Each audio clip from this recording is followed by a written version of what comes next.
बावसूख ज़राए के मुताबिक वज़ीर आला रेवंत रेड्डी जारिया माह 9 जुलाई से रियासत तेलंगाना के मुख्तलिफ अजला का दौरा करने के प्रोग्राम को खतैत दे चुके हैं।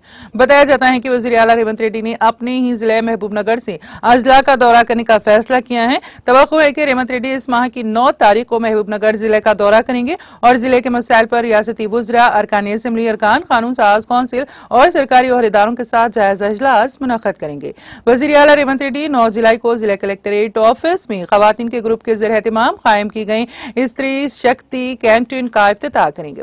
इसी दिन रेवंत रेड्डी जिला मुस्तकिल में वाक़ एक फंक्शन हॉल में कांग्रेस पार्टी के सरबराह कारकुनों के इजलास से खिताब भी करेंगे। बताया जाता है कि उसी इजलास में कई लीडर कांग्रेस पार्टी में शामिल होंगे। रेवंत रेड्डी शाम 5:30 बजे के बाद हैदराबाद वापस आएंगे। वज़ीर आला रेवंत रेड्डी के दौरे मुत्तहिदा महबूबनगर जिले के पेश नजर हुक्काम चौकसी इख्तियार करते हुए इंतजाम कर रहे हैं। ऐसा लगता है कि मुत्तहिदा जिले में मसाइल पर रिपोर्ट्स तैयार की जा रही हैं। सियासी हलकों की तवज्जो इस बात पर लगी हुई है कि वज़ीर आला बनने के बाद रेवंत रेड्डी अपने पहले जिले दौरे के पेश नजर में किसी किस्म के फैसले लेंगे।